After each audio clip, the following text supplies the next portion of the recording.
My daughter introduced me to her future in-laws as the woman who raised me, not Mum, not by my name, just the woman who raised me, like I was a historical footnote. That was 8 months before the night everything changed. Before the dinner party, where a stranger at the end of the table said something that made my daughter's face go completely white.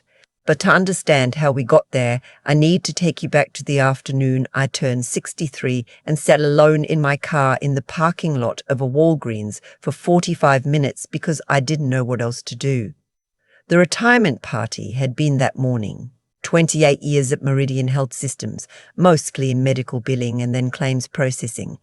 My supervisor, a woman named Cheryl who'd started 2 years before me, gave a short speech.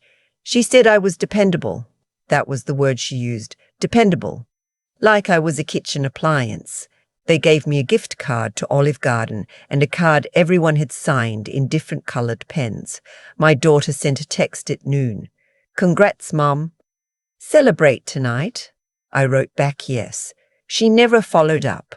I drove to Walgreens to pick up a prescription and then just sat there in the parking lot with the engine off. The afternoon was grey. February in Columbus, Ohio does that to you. I watched people go in and out through the automatic doors and I thought, now what? I was 63 years old. My husband Gerald had passed 4 years earlier from a heart attack that none of us saw coming. My daughter Tessa lived 40 minutes away with her boyfriend of 3 years, a man named Cord who wore fleece vests to every occasion and had opinions about craft beer that he shared at length. My son Ryan was in Portland. He called on birthdays and sometimes Christmas. We were not estranged, exactly. We were just strangers who shared a last name. I drove home to the house on Fenwick Road that felt too large for one person and too full of Gerald's absence. I made myself a turkey sandwich and stood at the kitchen counter eating it because sitting at the table felt like giving in to something. There was a box in the upstairs closet I hadn't opened in 11 years. I knew what was in it. Notebooks. 3 of them, spiral-bound, filled with handwriting that got smaller and more cramped the deeper you got. A folder with printed pages, a story I'd started in 2003 and abandoned when Tessa started high school, and everything got complicated. Notes for other stories, ideas written on the backs of receipts and folded into the notebooks like pressed flowers. I'd wanted to write since I was in my 20s. My mother had been a reader, the kind who always had a library book on the nightstand, and I'd inherited that. My English teacher in high school, a man named Mr. Teacher, Gartner, who wore the same brown corduroy jacket every day, had written on one of my essays, "You see things other people walk right past. Don't lose that." Gerald had known about the writing. In the early years of our marriage, he used to ask about it, ask if I was working on anything. I never was, not really. Work and then Tessa and then Ryan and then Gerald's mother moving in with us for 3 years until she passed. There was always something. The notebooks went in the closet box and the box went on the shelf and the years went by, the way years do when you're not paying attention. I went upstairs that grey February afternoon and took the box down from the closet. The notebooks were still there. The printed pages were yellowed at the edges. My handwriting from 2003 looked like someone else's. I sat on the edge of the bed reading for an hour. It wasn't as bad as I'd expected. Some of it was actually not bad at all. There was a story there, or the bones of one. A woman in her mid-50s, a former home health aide, who starts noticing things about her neighbours that don't add up and ends up untangling something none of the younger, more obvious people around her think to investigate. Her name was going to be Edith. I'd written it in the margin of page 1, circled it and drawn a small star next to it. I opened my laptop on the bed beside me and started a new document. I typed one sentence, then another. The sentences were slow and uncertain and nothing like the books I loved, but they were mine and they were there on the screen, and that was something. I wrote for 2 hours. When I looked up, it was dark outside. Over the following months, I wrote every morning. 6, sometimes 6:30, before the neighbourhood started moving. Coffee, the chair by the front window, laptop open. Edith grew. Her world grew. The mystery tightened. I threw out and rewrote chapters twice, 3 times. I read books about craft. I joined an online writing forum where nobody knew I was 63 and retired and had never published anything, where I was just a username who posted chapters for feedback and got better because of it. Tessa called about once a week. She worked in marketing for a mid-sized tech company and was good at her job in the way that people who have always known their own value tend to be. She was 34. She was sharp and decisive and a little impatient with things that didn't move at her pace. I almost told her about the writing a dozen times. I didn't, for reasons I couldn't fully articulate even to myself. Maybe I didn't want her to be the one who told me it was sweet. That was the word I was afraid of. That's sweet, Mum. The word you use for a child who brings you a drawing of a house with crayon smoke coming out of the chimney. One Sunday, she came over for lunch and found me at the kitchen table with the laptop open and pages spread around it. "What's all this?" She picked up one of the pages. I told her, tried to explain about Edith, about the mystery, about the writing forum. She set the page down. "Mum, you've been doing this for how long?" "About 8 months." 8 months.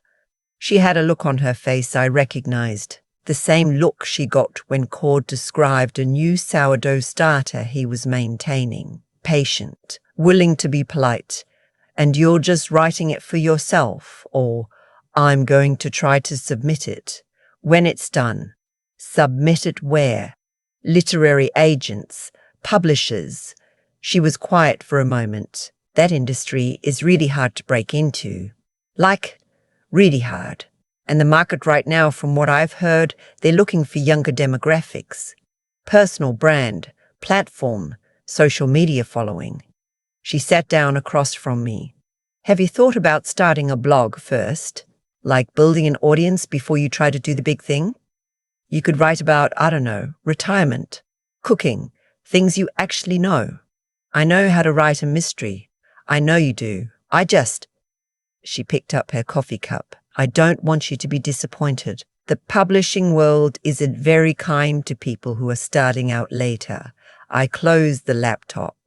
"How's Cord?" The manuscript took 14 months, 91,000 words. I read it through twice after I finished and changed what needed changing. Then I spent 3 weeks learning everything I could about query letters and the submission process, and wrote a letter I revised 11 times and sent it to 22 agents. The first rejection came 9 days later. I was watering the plants on the back porch when my phone buzzed.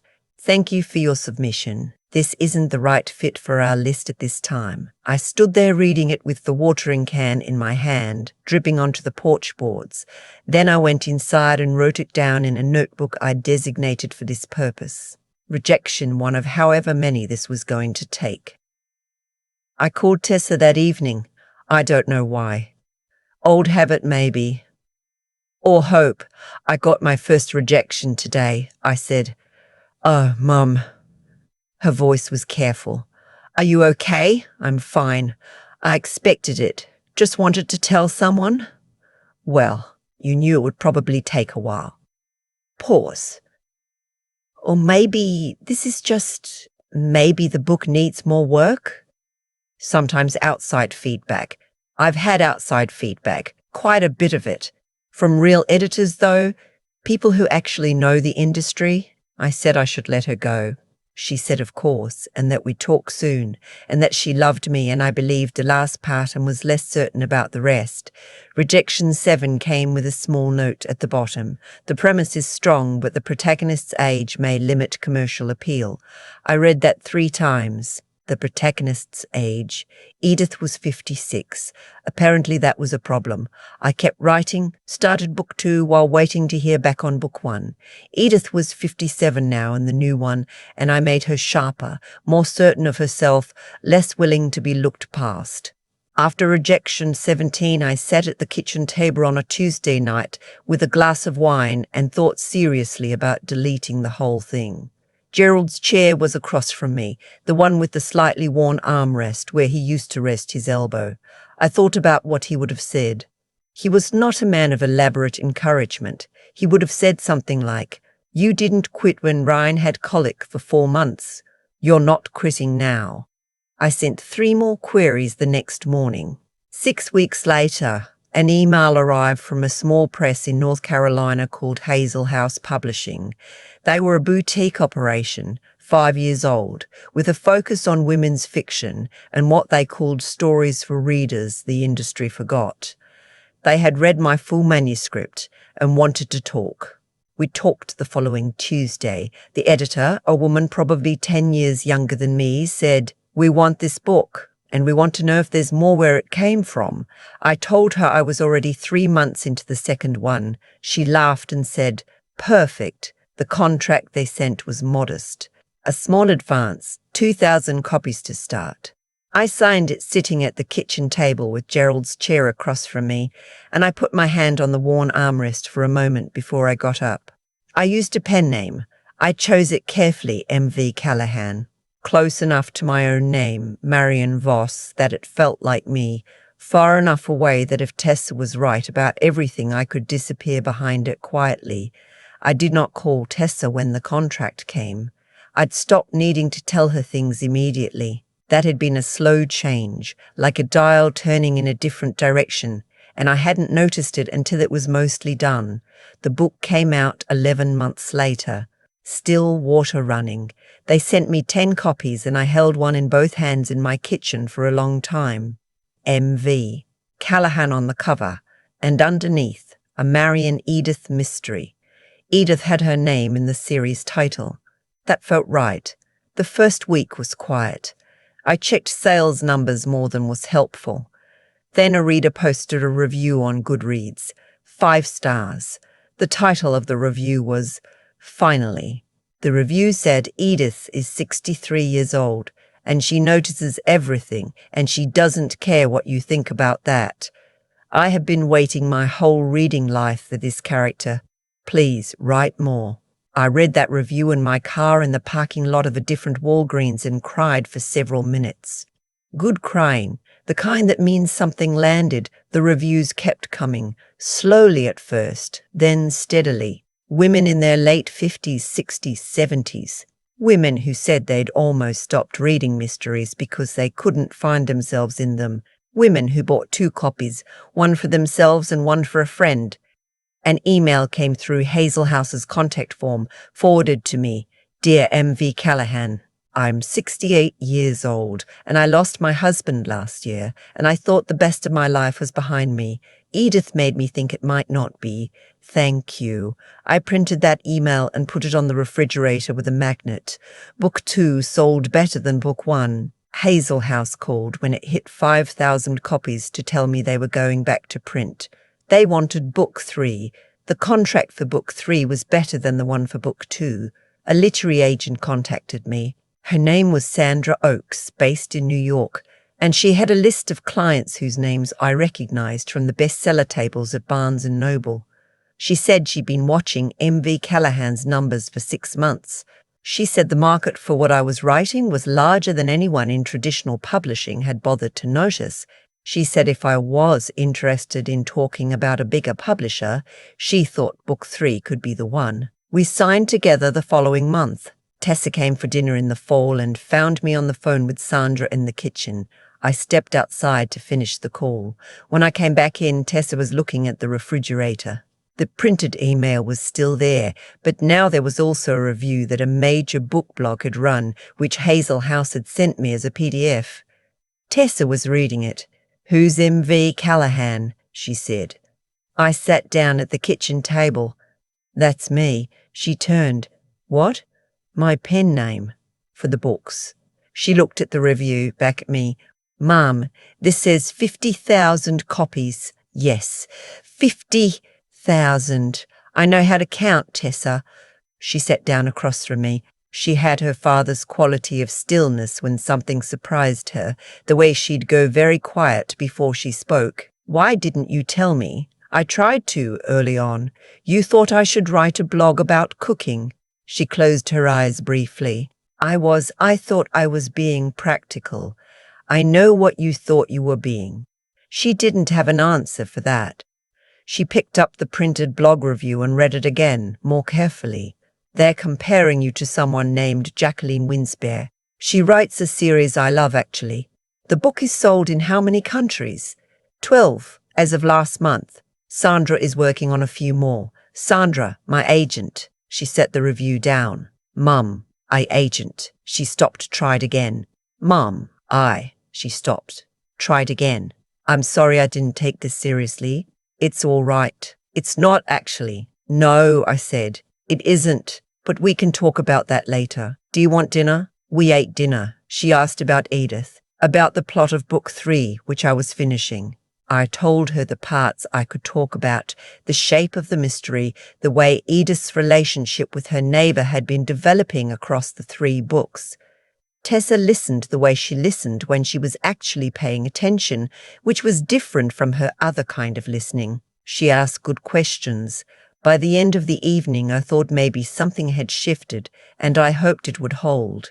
It held for about 4 months. Then Cord proposed. The engagement party was held at Cord's parents' house in Bexley, a large centre hall colonial with a patio strung with Edison lights. There were perhaps 40 people, Cord's family and their friends, a few of Tessa's work colleagues and me. I wore a dark green dress I'd bought for an MV Callahan event in Chicago, which Tessa had not known about because I had not thought to mention it.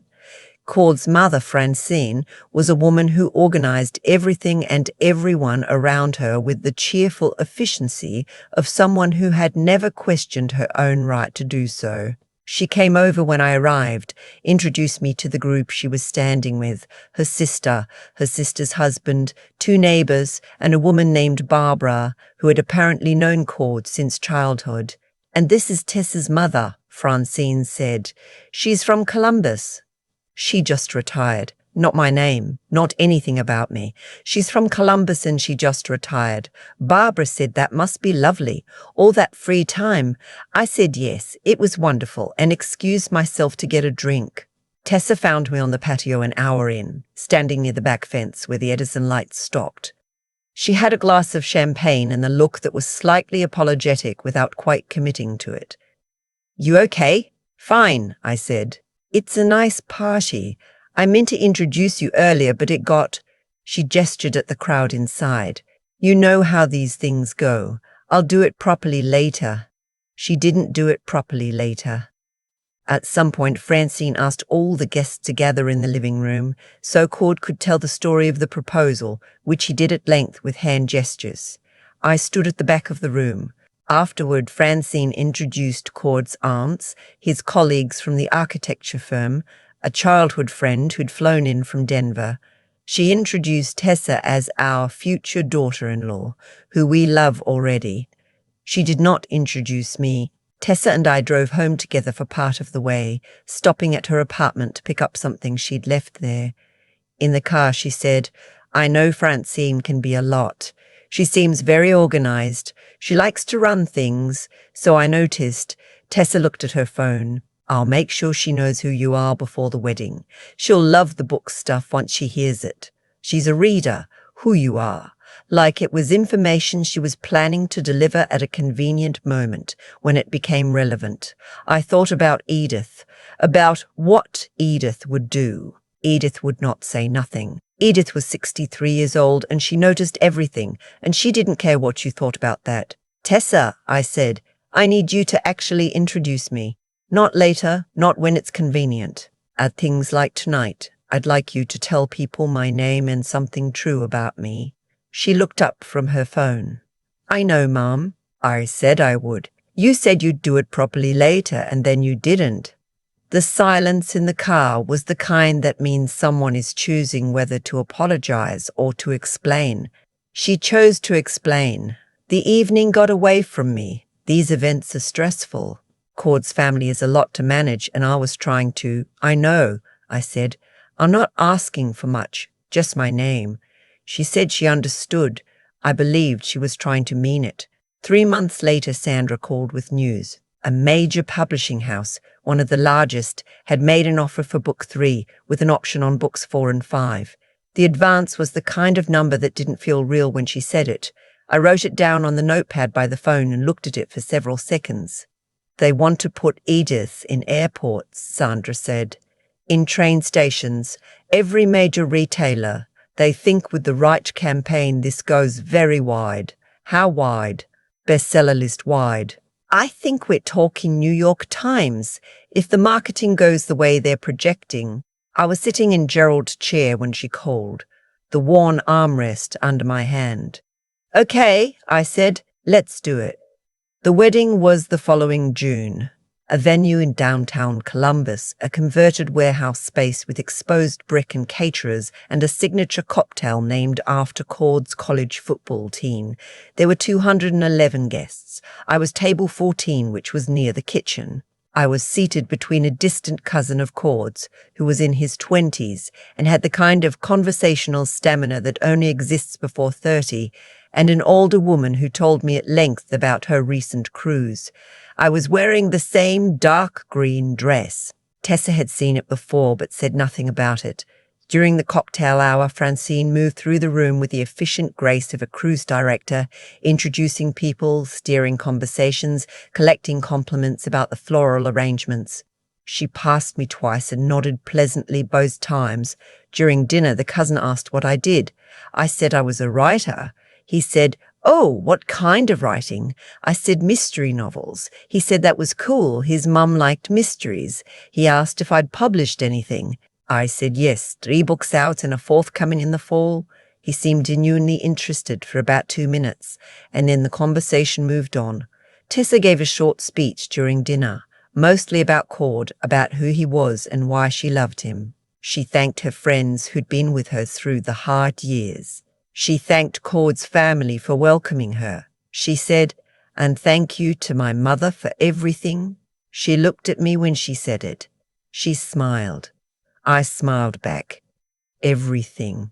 A catch-all word that meant she hadn't figured out the specific things. After dinner, Francine stood up to say a few words. She thanked the venue staff, the caterers, the florist. She talked about Cord growing up, the boy he'd been, the man he'd become. She talked about Tessa and what a wonderful match they were. And then she said, "And of course we're so glad Cord's family has grown to include Tessa's mother, who I know raised a remarkable young woman, and we're grateful to have her here tonight." Raised a remarkable young woman. That's what I was. The context for Tessa's existence. I kept my face neutral. I was very good at that. The speeches ended. The dancing started. I talked to the cruise woman some more.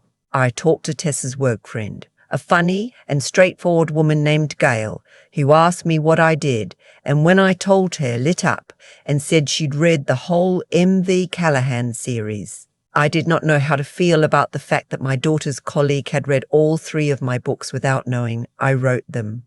Cord's father found me by the bar late in the evening. He was a quiet man, an engineer, who had said almost nothing all night.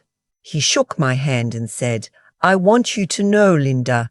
"Marion," I said. "Marion, I'm sorry. I want you to know that my wife means well.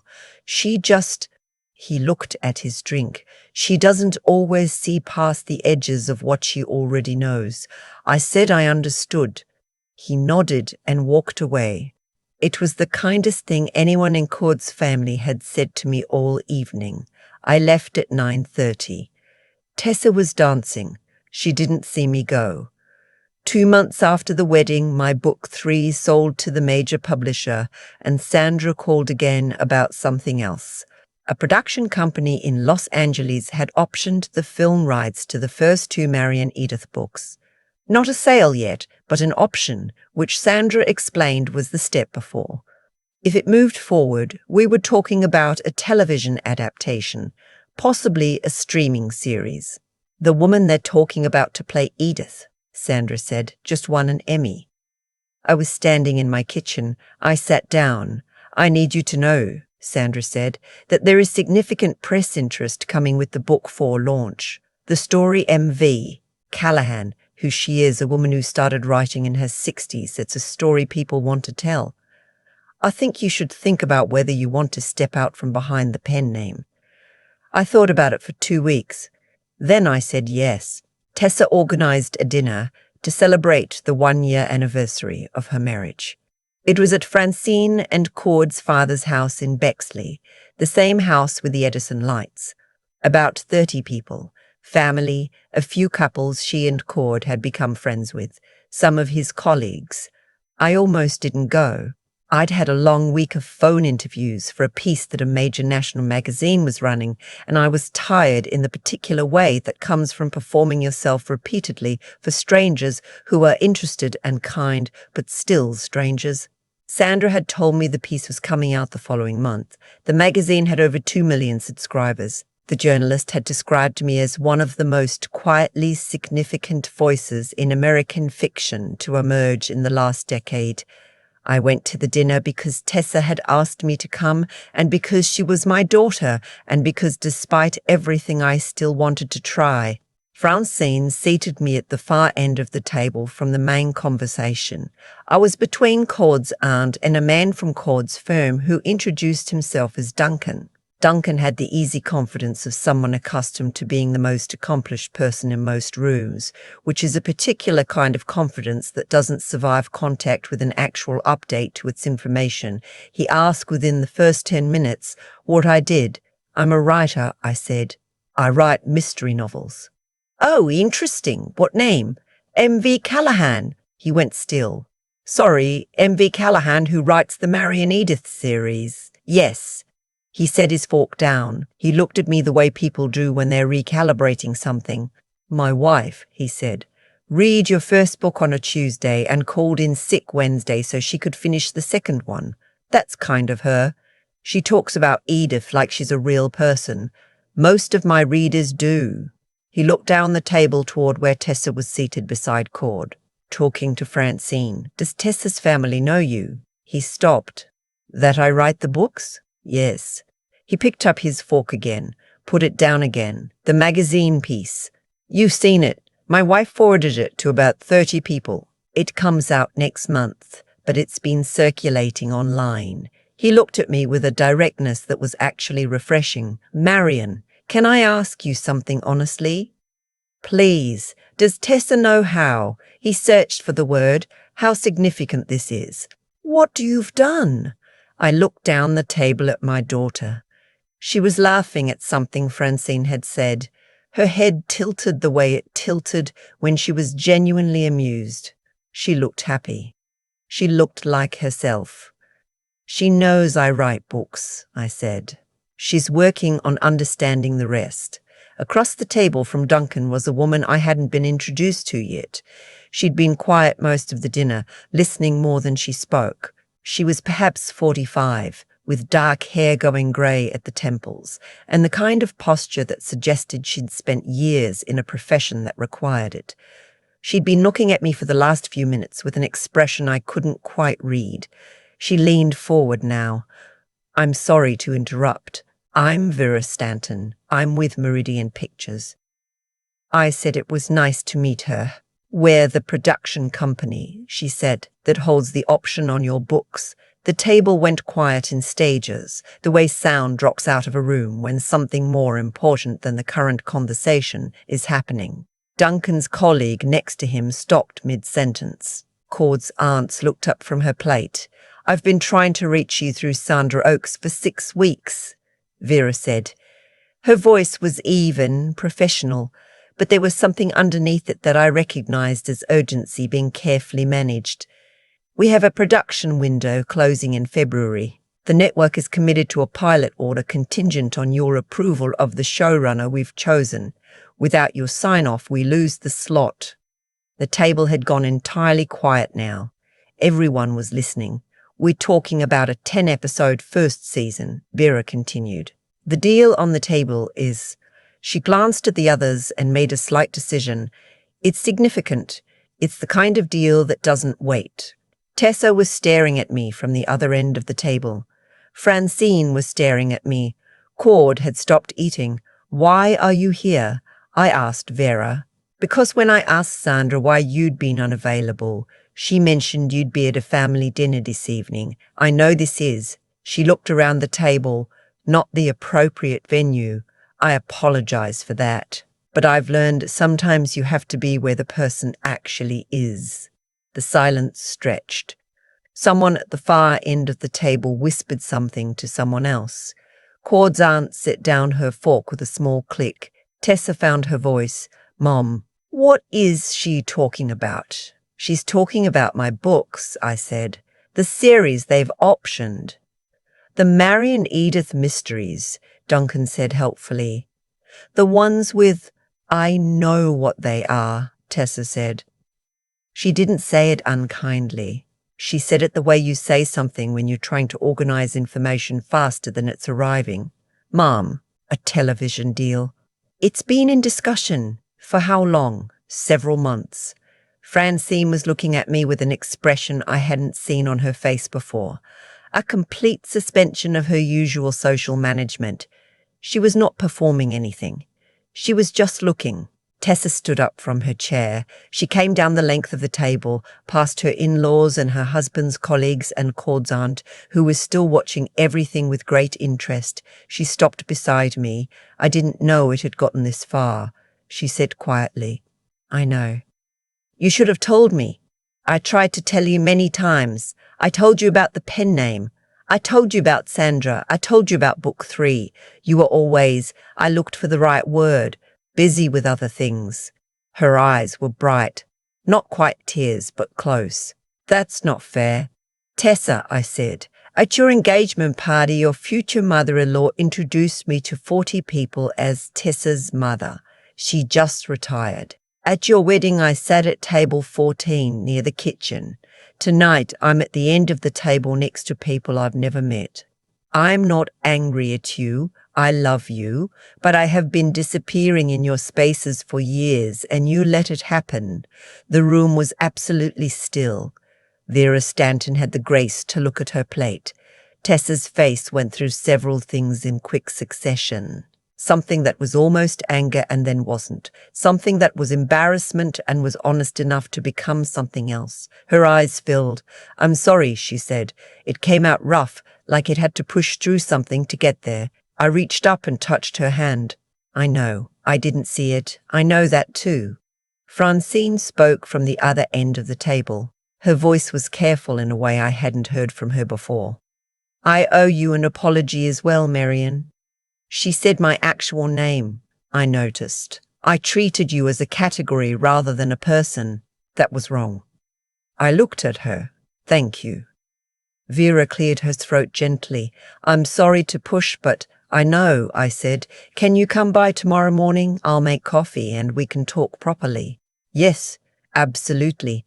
I stood up. Tessa was still beside me, her hand still in mine. The room began to breathe again, slowly, conversations finding their way back, though quieter and different than before. Claude appeared at Tessa's elbow. He looked at me and said, I have to tell you that I read your first book last month, and I didn't tell Tessa because I wanted to finish it first. He paused. Edith she's remarkable. I looked at my future son-in-law in his fleece vest and thought that maybe I had underestimated him. I said good night to Francine, who held my hand for a moment longer than a handshake and said, I hope you'll let me make this right. I said I hoped so too and meant it. I hugged Tessa at the door. She held on for a moment. I drove home through streets still warm with June evening. I parked in front of the house on Fenwick Road and sat in the car for a minute the way I had in the Walgreens parking lot 4 years earlier, but this time it felt completely different. This time I knew exactly what I was going home to. The chair by the front window, the laptop, Book 4, Chapter 9, which needed another pass before I could let it go. Vera Stanton came at 9 the next morning. We sat at the kitchen table with coffee and talked for 2 hours about Edith, about the showrunner, about the vision for the series. She was direct and knowledgeable and clearly loved the books, which mattered more to me than any number she could have put on the table. We shook hands at the door when she left. She said her business affairs team would be in touch with Sandra by end of week. I closed the door and stood in my kitchen for a moment. My phone buzzed. Tessa, can I come over this weekend? I want to read the books, all of them, from the beginning. I wrote back, yes, come Saturday, I'll make lunch. Then I went and sat in the chair by the front window and opened the laptop. Book 4, Chapter 9. Edith was 66 now, and she had learned, finally, to let the phone ring when she was in the middle of something. That was a thing she'd come to slowly, the understanding that the world did not actually stop if you finished your thought first. The words came the way they'd been coming for 4 years. Slow at first, then finding their pace, then moving steadily the way a river moves when there's nothing left to dam it up. Outside the window, Columbus was waking up. I had work to do. I did it. So that's my story, and I've been sitting with it long enough now to say something honest about how I think it actually happened. Not the dramatic version, not the tidy version, but the real one.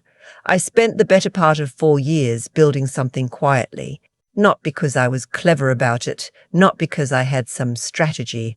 I built it quietly because nobody was paying attention, and after a while I stopped waiting for them to. That part wasn't a choice I made in one moment. It was 100 small moments where I closed the laptop when Tessa walked in, where I swallowed the news about a contract or a review or a reader's email, because I already knew how the conversation would go. And then one day I looked up and I'd stopped needing to share it the way I used to. I'd built something that was entirely mine, and nobody had given me permission to do it, and that turned out to be the whole point. What happened at that dinner?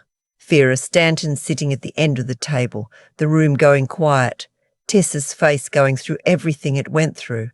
I didn't plan that.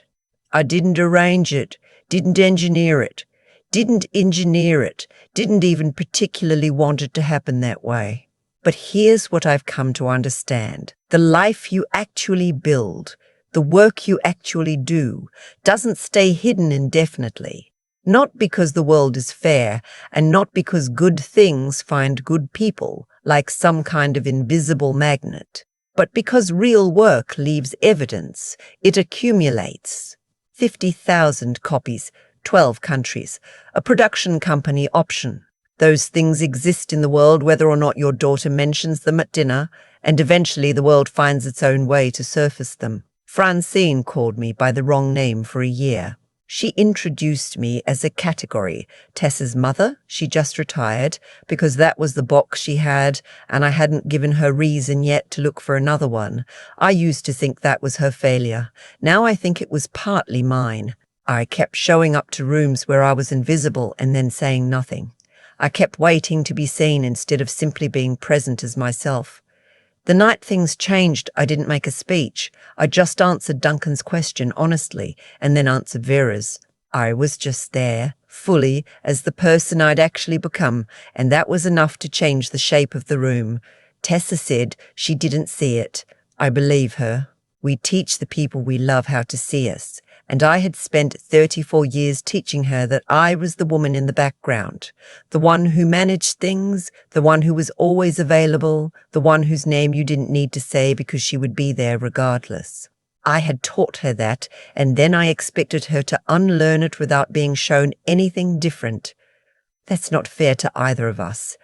What I hope, if you take anything from this, is that it is never too late to show people something true, not to prove a point, not to win, but because you are a person with a name and a mind and work that matters, and the world adjusts to what you actually show it.